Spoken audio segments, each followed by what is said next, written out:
मैं तो नवलगढ़ की जनता पे वो कर रहा हूं भाई, मेरी बात पे गौर करना आप सब लोग। लोकतंत्र का मतलब ये है कि जिनकी ज्यादा संख्या उनका राज होगा, जो बहुसंख्यक लोग हैं उनका राज होगा। यही तो लोकतंत्र है ना, कि जिनकी वोट ज्यादा होगी उनका राज होगा। आपने तो सबसे बड़ी लड़ाई कमजोर ये कर दी कि जिनके 10,000 वोट है उनका विधायक बनना, जिनके 80,000 वोट है वो बैठ के तमाशा देख रहे थे। कैसे आपने,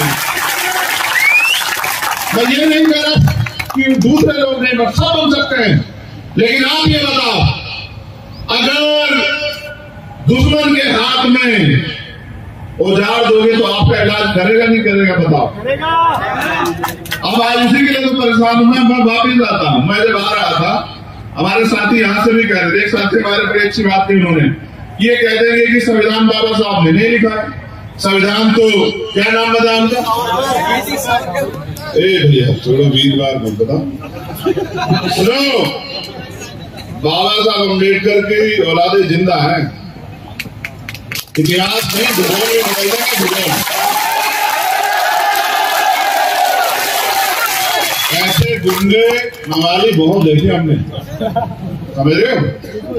हमारा मन नहीं था जाने का, तुम्हें सच बता रहे, हम किसान कमेरे को औलादे, हमारा मन नहीं था वहां जाने का, इसलिए जाने का मन नहीं था, आपके बीच में आने का मन था। वरना भाई लोग यहाँ बैठे हैं, अगर जाने का मन होता तो वो क्या वो डंपर वंपर लगाए थे, वो डंपर वंपर पलट के जाते भी मालूम, आप जानते नहीं। यहाँ वो बैठे वो जानते, मैंने कहा कि रुक जाओ, तुम्हें लगता है कि हम आजाद हैं, है या नहीं? तुम्हें लगता है डंपर रोक लेंगे क्या हमें? सुनो, हम यहाँ आए क्यों हैं? हमारा असल मकसद वो नहीं है। भाई ने बताया जब मेरी बात की शुरुआत कर रहे थे कि मैं माल्यार्पण का विरोध नहीं, मैं माल्यार्पण का विरोध नहीं करता, मैं माला पहनने का विरोध करता हूँ। माल्यार्पण तो मैं अपने महापुरुषों को करता हूँ, इसलिए करता हूँ, उनका कर्ज है हमारे को, उन्होंने हमारे लिए बलिदान दिया, वो हमारे लिए लड़े, संघर्ष किया, एक एक अधिकार के लिए जो आंदोलन किया, लाठियां खाई। हम क्रांतिकारियों के बच्चे हैं, हमें इस बात पे फख्र है देश में, किसान तो मेरे को इरादे है। लेकिन मैं माला इसलिए नहीं पहनता कि जिनके समाज के लोग यहाँ, जैसा भाई ने एक स्पीच में बताया कि बहनों को खींचा गया, उनको पीटा गया, गाड़ी में भरा गया, ये लड़ाई यही नहीं चल रही देश में। वहां देखो आप जंतर मंतर पे क्या हुआ, पहलवान बेटियों के साथ किस तरह का अन्याय किया गया, देखा आपने? कल हरियाणा में किसानों के साथ किस तरह का अन्याय किया गया, वहां के नेता सारे उठाने बंद कर दिए, किस तरह पीटा गया, एक किसान शहीद हो गया। आपको लगता है मांगने से अधिकार मिल जाएंगे? अब तक आपकी समझ में नहीं आया कि अधिकार कैसे मिलेंगे? अधिकार छीनने पड़ते हैं, छीनने, और छीनने के लिए दम चाहिए। आप समय तय कर लो, जो सीनियर कमेटी के लोगों में अपनी तरफ से आदेश नहीं देता हूं, मैं आंदोलन में आपकी मदद करने के लिए आया, उसके पगड़ी मारने नहीं आया कि मैं इस आंदोलन को आगे बढ़ाना चाहता हूं। आप जो तय करो, हमारे सीनियर साथी यहाँ हैं, अगर आप तय कर दोगे तो इस फैक्ट्री में एक दिन काम नहीं होगा, मेरा आपसे वादा, ताला लगा देंगे। हमारी जमीन आपको नहीं पता किस भाव दी है सरकार ने और किस भाव खरीदी जा रही है, आपको नहीं पता किस भाव देनी चाहिए थी, आपको नहीं पता कि क्या मुआवजा होना चाहिए था, सर्किल रेट क्या है, और किस तरह से सरकार के इशारे पे सर्किल रेट कम किया हुआ है, जिससे कि इनकी जमीनें, किसानों की जमीनें संविधान से मिल गई है, इनको लोग हड़प लें। और आपको नहीं पता कौन कौन से लोग प्रभावित होंगे, जिनके खेत हैं वो तो किसान प्रभावित होगा, लेकिन जिनका घर चलता है खेती से, जो खेती से जुड़े लोगों से जुड़े हुए हैं, चाहे वो लोहे का लकड़ी का काम करने वाला साथी हो, चाहे जिनके पशु बनते हो, या जिनको छोटा मोटा लकड़ी का रोजगार हो, वो सब इनसे प्रभावित होंगे। आप नहीं समझ पाए, इस देश के किसान कमेरे जब तक एकजुट नहीं होंगे, इस देश के किसान कमेरे जब तक भाईचारा स्थापित नहीं करेंगे, इस देश के किसान कमेरे जब तक कागज लेके दूसरों के नेताओं के आगे खड़े रहेंगे, हर सरकार के आगे, तब तक आपको अधिकार मिल ही नहीं सकता। इस बात को आप याद रखो। जो किसान फसल के लिए इतनी मेहनत करता है, धरती का सीना चीर के और दिन रात जाग के तमाम तरह की मुसीबतें सह के फसल पैदा करता, वो आज तक नहीं समझ पाया कि वो इस देश में जब तक अपनी राजनीतिक ताकत नहीं बनाएगा तब तक उसको कागज लेके या इस तरह के आंदोलनों का सामना करना ही पड़ेगा। और जहां जिस दिन ताकत बना लेगा उस दिन उसकी फसल की भी गारंटी मिलेगी और कोई तानाशाह की जमीन पे कोई जबरदस्ती एक्वायर नहीं कर पाएगा। अगर आपको ये जमीन अपने हिसाब से जो मुआवजा आप चाहते हैं वो करनी है तो फिर आप ये भी तय कर लो। मेरे लोग तो इसे अपना अपमान मान लेते कि भाई उन्होंने जाने दिया। भाई सरकार उनके लिए जाने देगी? तुम्हारी सरकार है क्या? लोकतंत्र में वोट की शक्ति सरकार नहीं, सरकार उनके नहीं जाने देगी तो नहीं जाने देगी। मगर हम वहां जा भी रहे थे, आपको पता है हम वहां शहीद आजम सरदार भगत सिंह जी को नमन करने के लिए जा रहे, जिनकी वजह से ये खड़ा हुआ। उन्होंने हफ्ते हफ्ते फांसी के फंदे चुने।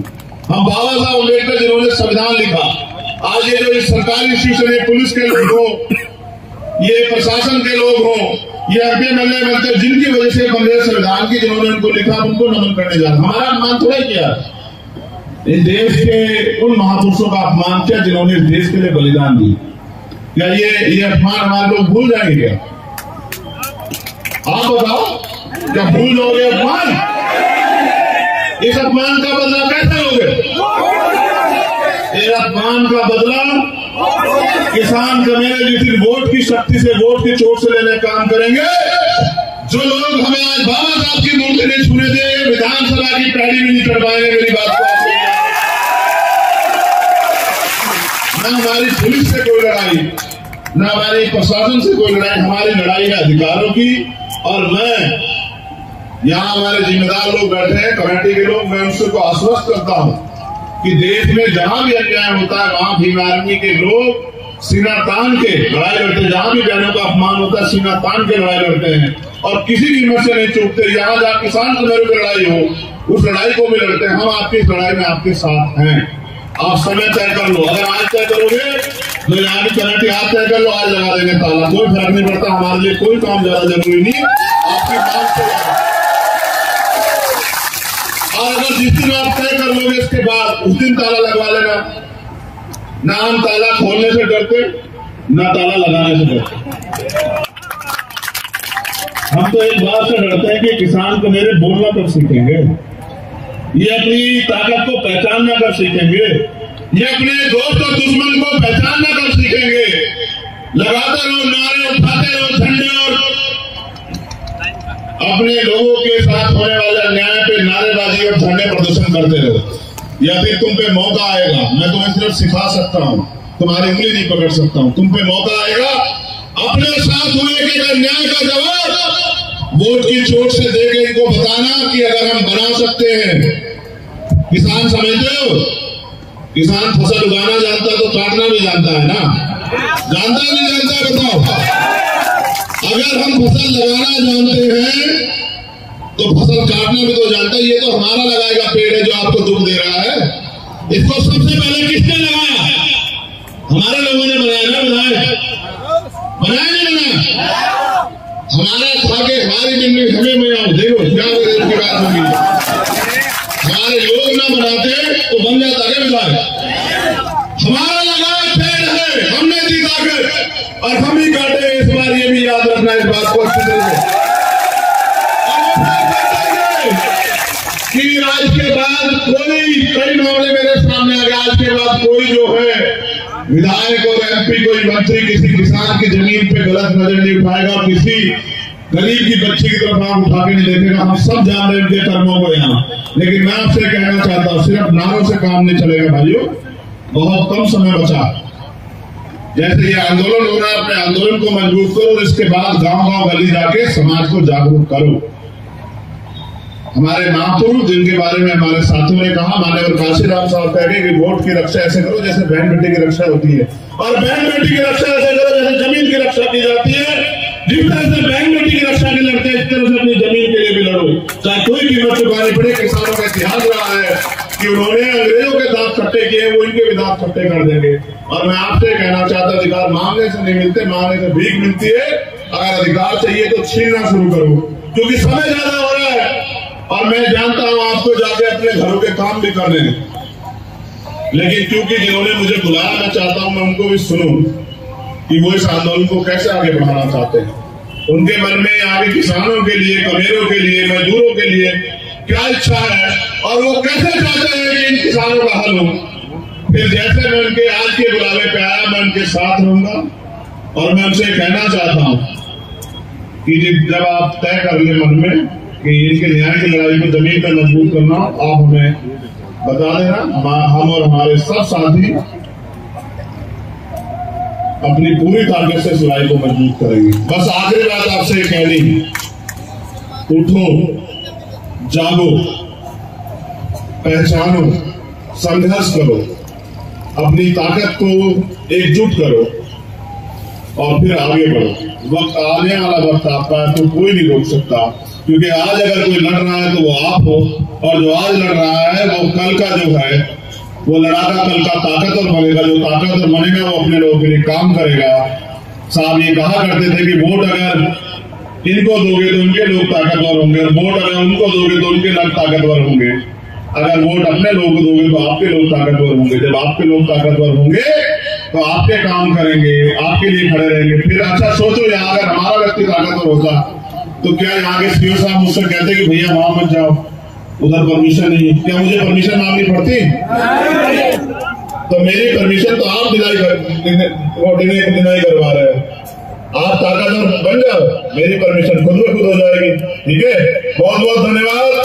जय भीम, जय भारत, जय मंडल, जय जोहार, जय जवान, जय किसान। आप सबकी एकता जिंदाबाद। और किसान भाइयों के लिए संदेश आप जीतोगे, थोड़ा सा समय लगेगा। ये पहली सरकार है, इसको सुनाने के लिए दिमागों की जरूरत है।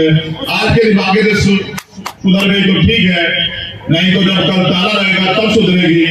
फिर चाहे किसी को बुला लेना, ताला तब खुलेगा जब किसानों की मांगे पूरी हो जाएगी, उनको मुआवजा मिलेगा और उनके बच्चों को यहाँ नौकरी मिलेगी।